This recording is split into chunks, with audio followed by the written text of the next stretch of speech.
My wife told me I lacked the corporate sophistication she craved, right after I'd just landed my biggest commission yet. The irony wasn't lost on me that Delilah dropped this bombshell at Romano's, the same Italian restaurant where she'd once told me that my passion for woodworking was what made her fall in love with me. I'm Cameron, 31 years old, and I make custom furniture for a living in Phoenix, not the assembly line stuff you'd find at chain stores, but handcrafted pieces that take months to complete and cost more than most people's cars. I'd spent the last 6 years building my reputation one dining table and bedroom set at a time, working 16-hour days in my workshop, slowly transitioning from repairing damaged antiques to creating original pieces that wealthy clients commissioned for their dream homes. Delilah and I had been married for 4 years, together for 7, and I'd always thought she was proud of what I'd built from nothing more than raw talent and stubborn determination. She worked as a corporate training specialist at Henderson Consulting,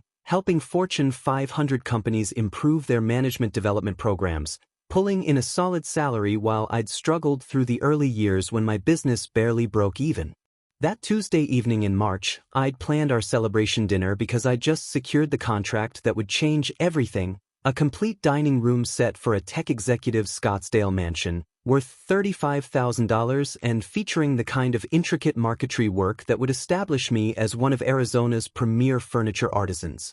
I'd made reservations at Romano's 2 weeks in advance, even ordered a bottle of the Barolo we'd shared on our 3rd anniversary, expecting to toast the milestone that proved my unconventional career path had finally paid off. Delilah arrived 20 minutes late, offering a distracted apology about a last-minute strategy session with Kevin, her senior project manager colleague who'd become an increasingly frequent topic of conversation over the past 6 months. I'd been hearing Kevin's name constantly, how brilliant he was at client presentations, how he'd helped restructure their consulting firm's training methodology, how he understood the nuances of corporate culture that apparently flew completely over my blue-collar head. What I hadn't realized was that their professional collaboration had evolved into something much more intimate, with evening brainstorming sessions and weekend coffee meetings that Delilah had framed as essential networking for her career advancement. She spent the first half of our dinner scrolling through work emails and responding to texts,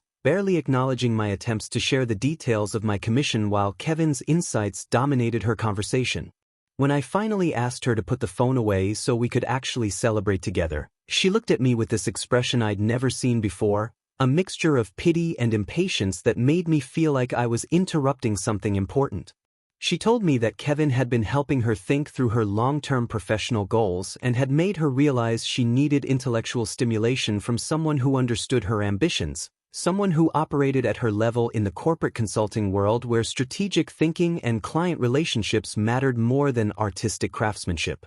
I listened quietly as she explained that while she respected my artistic abilities and acknowledged I'd built something impressive, my artisan career fundamentally lacked the sophistication and growth potential she needed in a life partner, especially now that Kevin had shown her what it felt like to connect with someone who shared her business acumen and professional drive. She announced that she'd already scheduled consultations with 2 divorce attorneys and would be filing papers within the week, claiming that her relationship with Kevin had revealed what she'd been missing in our marriage, a partner who could match her intellectually and understand the corporate strategy discussions that energized her more than any conversation about wood grains or furniture joinery ever could. I finished my chicken parmigiana methodically, processing each word while she outlined her vision of a future with someone who could discuss quarterly projections and market positioning rather than the technical details of mortise and tenon joints that apparently bored her to tears. The most stunning part wasn't even her decision to leave, but her complete dismissal of everything I'd worked to build, as if my 6 years of 18-hour days and calloused hands meant nothing compared to Kevin's PowerPoint presentations and corporate networking events. When the check arrived, I paid the $140 without argument, told her she could keep the house since my expanded workshop had perfectly adequate living space above it, and calmly wished her success with Kevin before walking out to my truck, leaving her sitting there with a shocked expression that suggested she'd expected me to beg her to reconsider a relationship she'd clearly already written off as professionally insufficient for her elevated ambitions. Moving into the expanded space above my workshop felt like coming home rather than starting over, which told me everything I needed to know about the marriage I'd just lost. Within 2 weeks of our divorce conversation, Delilah had packed her designer clothes and moved directly into Kevin's downtown condo, posting Instagram stories about their sophisticated dinner dates and weekend trips to Sedona with captions about finally finding her intellectual equal and professional soulmate. Their relationship timeline was suspiciously convenient. She'd gone from married woman to live-in girlfriend without missing a beat, suggesting this transition had been planned long before our conversation at Romano's. I spent those same 2 weeks converting the loft space above my workshop into a comfortable studio apartment, installing better insulation, upgrading the kitchen area, and creating a living space that reflected my actual preferences rather than Delilah's Pinterest-inspired design aesthetic that had always felt more like a showroom than a home. My sister Jade helped me paint walls and arrange furniture while serving as my unofficial therapist, her training as a physical therapist giving her unique insights into how emotional stress manifests physically and how healing requires both time and intentional movement forward. Jade was 25, sharp-witted, and had never particularly liked Delilah's tendency to treat my furniture business like an expensive hobby rather than the legitimate career that had paid for half their mortgage and funded Delilah's designer handbag collection. She pointed out patterns I'd been blind to for years, how Delilah had spent our entire relationship subtly undermining my confidence with comments about considering more stable career paths or questioning whether custom furniture represented a sustainable long-term business plan for someone who wanted to provide properly for a family. I'd been so focused on proving my worth through financial success that I'd completely missed the fundamental incompatibility that had doomed us from the start. Delilah needed a partner who validated her social status and professional ambitions, while I needed someone who actually respected the craft I'd spent years perfecting and understood that meaningful work wasn't always measured by corporate hierarchies or salary brackets. The divorce proceedings moved surprisingly quickly since we'd maintained relatively separate finances throughout our marriage, and Delilah seemed eager to officially start her new life with Kevin, signing papers without contest and taking only her personal belongings from our shared house along with the coffee table I'd made during our second year together, which stung until I realized she probably just wanted a conversation piece that proved she'd once been married to a talented artisan, before upgrading to serious professional partnership. Within a month of her departure, my workshop had transformed into something I'd never experienced before during our marriage, a gathering place for other artisans and small business owners who appreciated authentic craftsmanship and understood the unique challenges of building something meaningful from scratch rather than climbing someone else's corporate ladder. My neighbor Marcus, a ceramic artist who created stunning pottery pieces for high-end galleries, started stopping by for morning coffee and creative conversations that energized me more than any business strategy discussion ever had. Elena, who restored vintage motorcycles and understood the satisfaction of bringing mechanical beauty back to life, became a regular visitor, followed by David, a metalworker who created custom railings and gates for Phoenix's most exclusive homes and could appreciate the technical precision required for furniture joinery that would last generations. These were people who understood the deep satisfaction of creating something lasting with their hands, who could appreciate the technical skill required for complex dovetail joints or the patience needed to achieve the perfect hand-rubbed finish on a dining table that would become a family heirloom rather than disposable furniture. For the first time in years, I realized how much mental energy I'd been spending defending my career choices and justifying my passion instead of simply enjoying the work that fulfilled me completely and connected me to a tradition of craftsmanship that stretched back centuries. My business began expanding naturally as word spread through Phoenix's interior design community about my attention to detail and willingness to tackle complex custom projects that other woodworkers either couldn't handle or wouldn't attempt due to the time investment required for truly exceptional pieces. Interior designers started referring clients specifically to me for statement pieces that required both technical skill and artistic vision, and I found myself in the enviable position of turning down smaller repair jobs to focus exclusively on the kind of challenging commissions that pushed my skills and justified the premium pricing that reflected the true value of handcrafted furniture. Meanwhile, Delilah's social media presence documented every detail of her whirlwind romance with Kevin through carefully curated posts about power couple goals, corporate networking events where they posed with other successful professionals, and weekend getaways that seemed designed to broadcast their sophisticated lifestyle rather than capture genuine moments of connection. 6 months after Delilah moved in with Kevin, their workplace fairy tale started developing some serious cracks that made my quiet workshop life look increasingly appealing by comparison. The first signs of trouble emerged when other employees at Henderson Consulting began noticing Kevin and Delilah's obvious favoritism during client meetings, their tendency to present joint proposals that somehow always positioned them as the lead team, and their habit of scheduling private strategy sessions that looked more like intimate dinners than professional collaboration.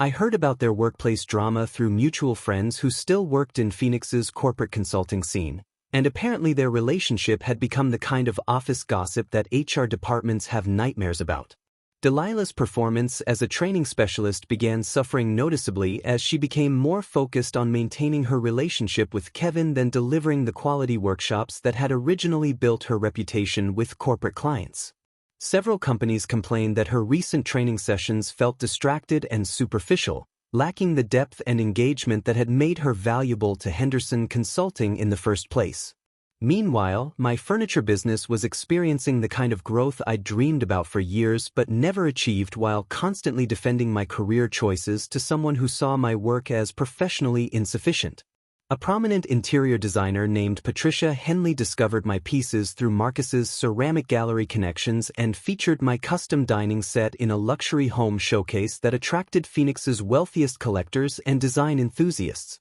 The showcase led to a 6-month waiting list for my custom pieces and partnerships with several upscale furniture boutiques who wanted exclusive rights to display my work in their showrooms. I found myself in the remarkable position of raising my prices significantly while still turning away projects that didn't challenge my skills or align with my artistic vision. Around this time, I met Brooke at Patricia's gallery opening, where she was curating a contemporary art exhibition that highlighted Arizona artisans who combined traditional craftsmanship with modern design aesthetics. Brooke was 29, worked as a museum curator specializing in American craft traditions, and possessed the kind of genuine appreciation for handmade objects that Delilah had never understood despite living with my work for 4 years. Our first conversation lasted 3 hours as we discussed the cultural significance of preserving traditional woodworking techniques in an increasingly digital world, and I realized I was talking with someone who saw my work as part of a larger artistic heritage rather than just expensive furniture.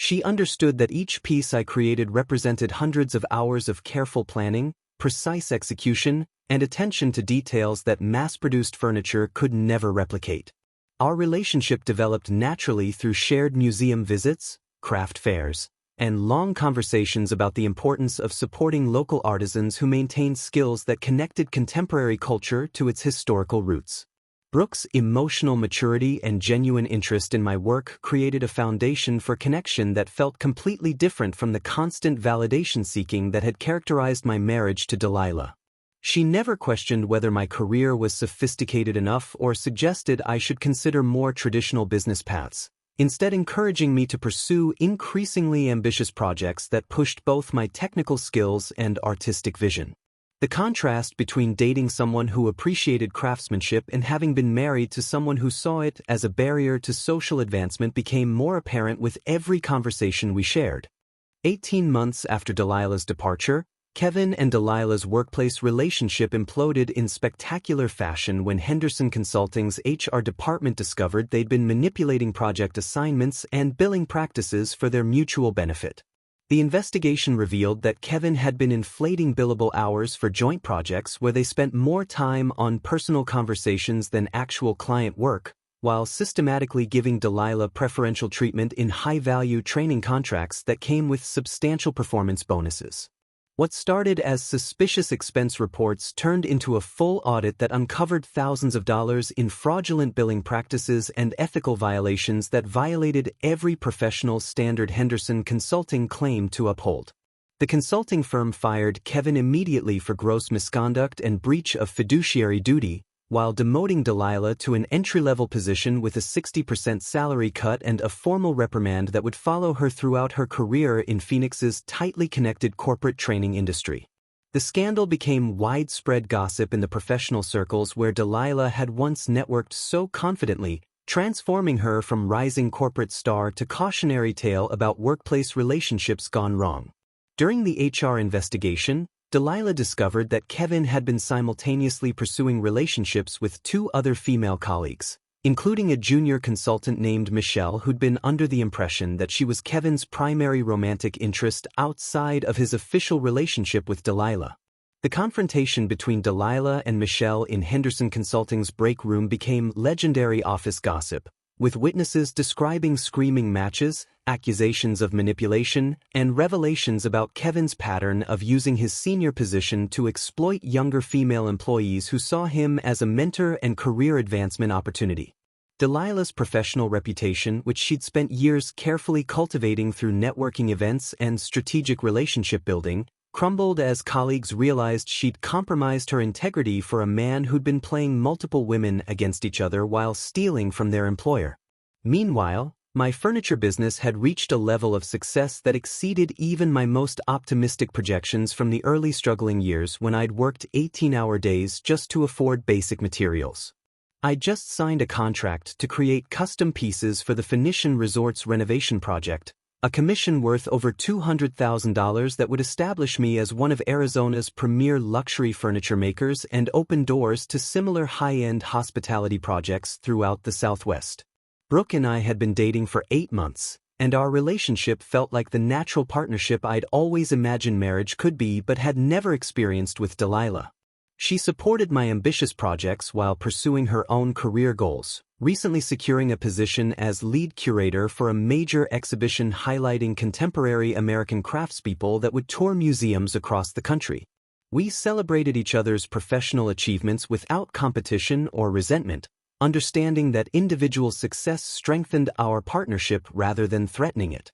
The security and genuine connection I'd found with Brooke made it clear how much energy I'd wasted trying to prove my worth to someone who'd never actually valued what I brought to the relationship. 2 years after our divorce was finalized, Delilah's carefully constructed corporate life completely collapsed when Henderson Consulting terminated her employment entirely following their expanded investigation into the billing fraud scandal that had already destroyed Kevin's career. The firm discovered additional misconduct involving inflated training hours and fabricated client feedback reports that Delilah had submitted to justify her performance bonuses, making her unemployable at any reputable consulting company in Phoenix's professional community. Kevin had already fled to Denver with Michelle, the junior consultant who'd apparently won their bizarre love triangle, leaving Delilah financially and emotionally devastated without the corporate partnership she'd sacrificed our marriage to pursue.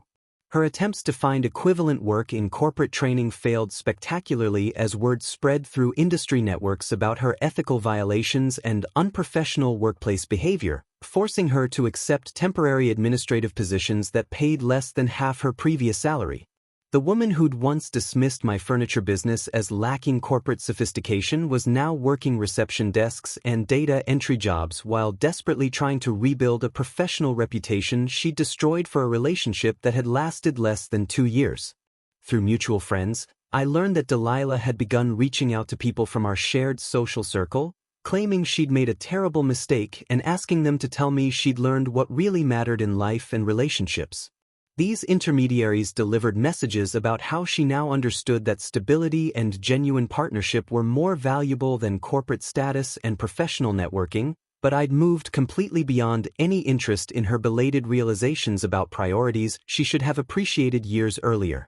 Jade found these secondhand apologies particularly amusing, pointing out that Delilah's newfound appreciation for my character seemed remarkably coincidental with her professional downfall and Kevin's abandonment. The desperation in her indirect outreach attempts revealed that she'd finally understood what she'd thrown away, but only after experiencing the consequences of choosing image over substance and discovering that Kevin's corporate sophistication was actually manipulation and fraud disguised as business acumen. Meanwhile, Brooke and I had moved in together, combining our shared appreciation for craftsmanship and culture in a relationship that felt like genuine partnership rather than constant negotiation over whose career deserved more respect. My business had expanded beyond individual commissions to include a small workshop where I taught traditional joinery techniques to other woodworkers, creating a sustainable model that honored both artistic tradition and modern business practices. Brooke was simultaneously developing her exhibition of contemporary Arizona artisans, featuring my work alongside other craftspeople who maintained traditional skills while creating pieces relevant to modern collectors and interior designers. Our home reflected both our personalities, my handcrafted furniture paired with her carefully curated art collection, creating a space that felt authentic rather than designed for social media presentation. We'd started discussing marriage and children, conversations that felt natural and exciting rather than strategic planning sessions about advancing our social status or professional networks. The contrast with my previous marriage couldn't have been more stark, where Delilah had needed constant validation about her choices and endless discussion about whether my career met her standards. Brooke encouraged my most ambitious projects while pursuing her own goals with equal passion and dedication. I realized that I'd spent 4 years with someone who'd never actually seen me clearly, only evaluating whether I could provide the lifestyle and status she'd imagined for herself, while now I was building something real with someone who appreciated both my work and my character. 3 years after our divorce, Brooke and I announced our engagement just as Delilah discovered through social media that my furniture business had been featured in Architectural Digest and 2 other national design magazines as an example of exceptional American craftsmanship. The articles highlighted my traditional techniques, innovative designs, and the 6-month waiting list that reflected my position among the country's premier custom furniture makers. Achievements that must have stung considering her previous dismissal of my career as lacking sophistication and growth potential. My workshop had evolved into a thriving showroom and studio space that attracted collectors from across the Southwest, with a dedicated gallery area where Brooke occasionally curated exhibitions featuring my work alongside other master craftspeople whose techniques preserved important cultural traditions while serving contemporary design needs. The success I'd built after her departure proved that her lack of faith in my potential had been a reflection of her own limitations rather than any actual shortcoming in my business acumen or artistic vision. 2 weeks after our engagement announcement appeared in the local arts magazine where Brooke had been profiled as a rising museum curator, Delilah showed up unannounced at my workshop during business hours, looking dramatically different from the polished corporate professional who'd once lectured me about intellectual stimulation and professional partnerships. She'd lost considerable weight, her designer clothes had been replaced by discount store outfits, and the confident demeanor that had once intimidated me had been replaced by an almost desperate nervousness that made her seem like a completely different person. She claimed she wanted to apologize properly for how she treated me and our marriage, launching into a prepared speech about how Kevin had manipulated her into believing she needed more than what we'd had together. According to her revisionist narrative, Kevin had systematically undermined her confidence in our relationship by suggesting that my artisan career would never provide the financial security or social status she deserved, playing on her insecurities about her working-class background to convince her that she needed a corporate partnership to prove her worth. She insisted that Kevin had been the manipulative one, that she'd been naive and vulnerable to his sophisticated sales pitch about power couples and professional advancement, and that she now understood how wrong she'd been about what actually mattered in a committed relationship. I listened politely while she delivered what sounded like a rehearsed confession, acknowledging that her betrayal had caused genuine pain but pointing out that her decision to leave hadn't been the result of Kevin's manipulation alone but rather the culmination of years of dissatisfaction with choices I'd made about my career and lifestyle. I told her that while I appreciated her apology, her current perspective seemed influenced more by the consequences she'd faced than by genuine understanding of what she'd destroyed, and that I'd moved forward with someone who valued the same things I did rather than constantly questioning whether I measured up to her expectations. When she asked whether we could possibly try again, explaining that she'd learned to appreciate stability and genuine partnership over corporate status and networking opportunities, I gently but firmly explained that I was engaged to someone who'd never needed to learn those lessons because she'd understood them instinctively from the beginning of our relationship. Delilah's breakdown when she realized that her apology wouldn't change anything was both heartbreaking and vindicating. She'd finally understood what she'd thrown away, but only after losing everything she'd thought she wanted and discovering that the corporate sophistication she'd craved was actually a facade covering manipulation and fraud. As she left my workshop that day, passing the gallery walls covered with magazine features about my work and photos of Brooke and me at various craft exhibitions and museum openings.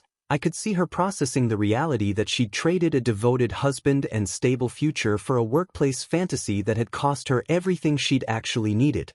4 years after our divorce, Brooke and I were vacationing at a family cabin in Colorado with our 6-month-old daughter Emma when Jade called with news that Delilah had been asking mutual friends about me again, apparently working a series of retail jobs while struggling financially and emotionally with the long-term consequences of choices she'd made during what she now called her biggest life mistake. Kevin had married Michelle in Denver and was apparently thriving in his new consulting position after successfully reinventing his professional reputation in a different market, while Delilah remained in Phoenix dealing with the aftermath of their scandal and her inability to rebuild credibility in the corporate training industry that had once been her professional home. The irony wasn't lost on me that Kevin had managed to escape the consequences of their workplace affair while Delilah continued paying the price for ethical violations that had destroyed her career prospects and financial stability. Jade mentioned that Delilah had been telling people she'd learned valuable lessons about choosing substance over style and that she now understood what she'd lost when she'd prioritized Kevin's corporate status over my genuine partnership, but these belated insights felt hollow given that they'd only emerged after she'd faced the full consequences of her decisions. Instead of feeling vindicated or satisfied by news of her continued struggles, I felt only relief that I'd escaped a relationship with someone who'd valued image over character and had discovered what authentic partnership actually meant through my marriage to Brooke. Our vacation cabin was filled with the kind of domestic contentment I'd never experienced during my first marriage, Brooke working on research for her next museum exhibition while Emma napped, me sketching designs for a commissioned nursery set that combined traditional woodworking techniques with modern safety standards, both of us completely comfortable with the quiet family life we were building together. The contrast with my previous relationship was striking in ways that went beyond professional success or financial stability, where Delilah had constantly evaluated whether our lifestyle met her social expectations. Brooke appreciated the authenticity and craftsmanship that defined both my work and our approach to creating a meaningful family life. Emma's nursery furniture represented the kind of legacy project I'd always dreamed of creating, pieces designed to last generations, built with techniques passed down through centuries of woodworking tradition, crafted with the same attention to detail and quality that characterized everything I made for discerning clients who understood the value of handmade objects. Brooke had documented the construction process for an article about contemporary craftspeople who maintain traditional skills while adapting them for modern family needs, turning our daughter's nursery into both a personal milestone and a professional showcase that honored the cultural heritage we wanted to pass on to the next generation. During quiet evenings at the cabin, I found myself reflecting on how Delilah's betrayal had actually been a gift that freed me to find someone who truly understood and appreciated both my work and my character, someone who saw my dedication to craftsmanship as an asset rather than a limitation. The family life I was building with Brooke felt authentic in ways my first marriage never had. We were partners who supported each other's individual growth while creating something meaningful together, rather than constantly negotiating whose career deserved more respect or whose social needs should take priority. Our daughter would grow up understanding that meaningful work came in many forms, that creating something beautiful and lasting with your hands was just as valuable as any corporate achievement, and that authentic relationships were built on mutual respect rather than strategic partnership designed to advance social status. Looking back on the entire experience, I realized that Delilah's rejection of my career and character had revealed fundamental incompatibilities that would have eventually destroyed our marriage anyway, and her affair with Kevin had simply accelerated a process that saved me years of trying to prove my worth to someone who would never actually value what I brought to a relationship.